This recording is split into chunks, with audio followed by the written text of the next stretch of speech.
আমাদের জীবনের প্রতিটি ক্ষণই পূর্বনির্দিষ্ট বলে মনে করা হয়। শাস্ত্র বলে, বিভিন্ন মহাত্মারাও বলেন যে এই জীবনের প্রতিটা কাজই কম বেশি প্রারব্ধ অনুযায়ী ঘটেই থাকে। অর্থাৎ প্রারব্ধ বা সংস্কার আমাদের বিভিন্ন কর্মে নিয়োজিত করে, আর এর সঙ্গেই জড়িয়ে থাকে আমাদের জীবনের সমাপ্তিও অর্থাৎ মৃত্যুও।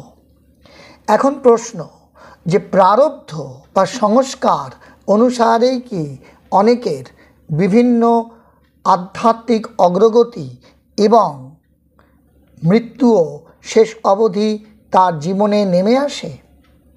আরও প্রশ্ন যে প্রারব্ধ বা সংস্কার অনুসারেই কি অনেকের জীবনে আত্মহত্যাও নেমে আসে?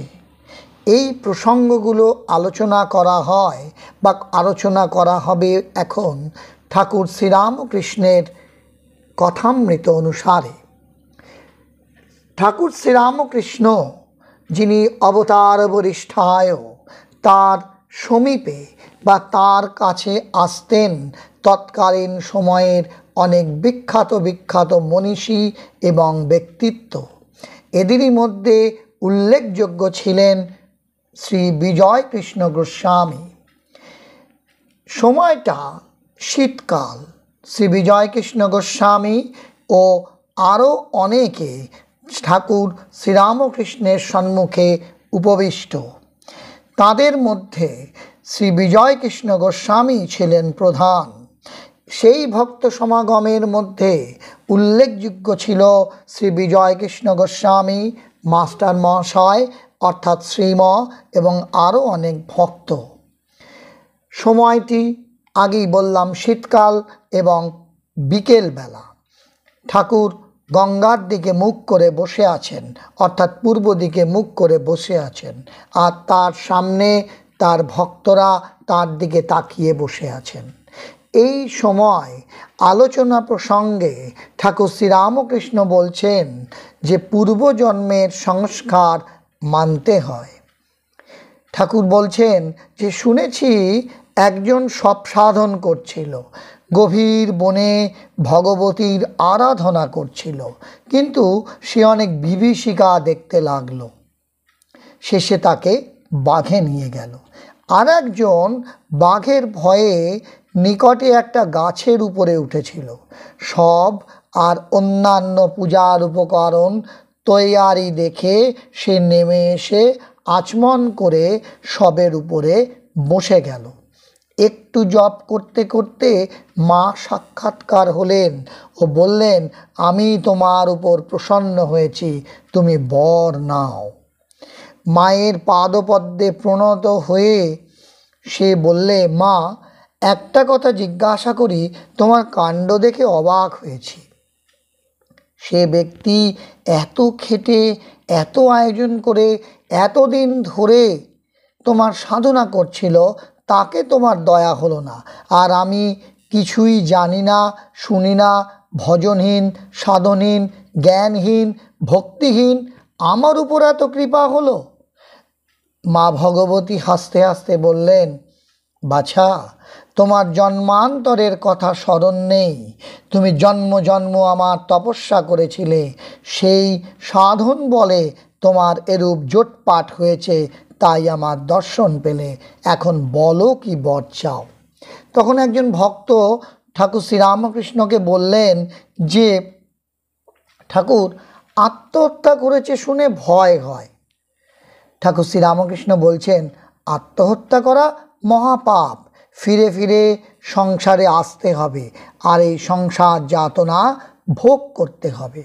তবে যদি ঈশ্বরের দর্শন হয়ে কেউ শরীর ত্যাগ করে, তাকে আত্মহত্যা বলে না। সে শরীর ত্যাগে দোষ নাই। জ্ঞান লাভের পর কেউ কেউ শরীর ত্যাগ করে। যখন সোনার প্রতিমা একবার মাটির ছাঁচে ঢালাই হয়, তখন মাটির ছাঁচ রাখতেও পারে, ভেঙে ফেলতেও পারে। এই প্রসঙ্গে ঠাকুর আবার একটি প্রসঙ্গ তুলে বলছেন যে এক সময় দেখেছি যে পশ্চিমের গায়ে অনেক দিন নির্জনে বসে অনেকে সাধনা করত। তা এই রকমই একদিন দেখলাম যে আমার কাছে, ঠাকুর বলছেন যে আমার কাছে এক ব্যক্তি আসতো। সেই ব্যক্তি হঠাৎ শুনলাম যে গলায় খুর দিয়ে শরীর ত্যাগ করেছেন। প্রথমে তারই কথা বলতে গিয়ে ঠাকুর বলছেন যে বোধহয় শেষ জন্ম, পূর্বজন্মে অনেক কাজ করা ছিল, একটু বাকি ছিল, সেইটুকু বুঝিয়ে এবার হয়ে গেল, এতে কোনো দোষ নেই। ঠাকুর আবার বলছেন যে অনেক বছর আগে বরাহনগর থেকে একটি ছোকরা আসতো। এই উমেশ, অর্থাৎ বয়স 20 বছর হবে। গোপাল সেন যখন এখানে আসতো তখন এত ভাব হতো যে হৃদয়কে ধরতে হতো, পাছে পড়ে গিয়ে হাত পা ভেঙে যায়। সে ছোকরা একদিন হঠাৎ আমার পায়ে হাত দিয়ে বললে, আর আমি আসতে পারবো না, তবে আমি চললুম। কিছুদিন পরে শুনলাম যে সে শরীর ত্যাগ করেছে। এতে কিন্তু কোনো দোষ নেই। ওই যে আগের ঠাকুর বললেন যে সোনার প্রতিমা যখন নিজেকে চিনতে পারে তখন ওই মাটির ছাঁচকে সে ভেঙে ফেলতে চায়। তাহলে বন্ধুরা, ঠাকুর শ্রীরামকৃষ্ণ যে কথাগুলো বলেছেন, অর্থাৎ মানুষের জীবনের সমাপ্তিও অনেকটাই সংস্কার বশে বা প্রারব্ধ বশেই হয়ে থাকে, এবং মানুষের জীবনের সাধন পদ্ধতি বা অগ্রগতিও, অর্থাৎ আধ্যাত্মিক পথে আগুয়ানো অনেকটাই সংস্কার বশে বা প্রারব্ধ বশেই হয়ে থাকে। এর সঙ্গে ঠাকুর শ্রীরামকৃষ্ণ আরও বলেছেন যে আত্মহত্যা মহাপাপ অবশ্যই সত্য, তবে সকল আত্মহত্যা কিন্তু মহাপাপ নয়। যাই হোক, আজকের এই আলোচনা যদি আপনার ভালো লেগে থাকে, আপনাকে যদি সমৃদ্ধ করে থাকে, তবে অবশ্যই আপনি লাইক করুন, আপনার পরিচিত জনদের মধ্যে শেয়ার করে দিন এবং কমেন্ট বক্সে আপনার সুচিন্তিত মতামত লিখে জানান। সঙ্গে আমাদের এই চ্যানেলটিকে সাবস্ক্রাইব করে আমাদের পাশে থাকুন। সকলে খুব ভালো থাকুন, সুস্থ থাকুন, আনন্দে থাকুন।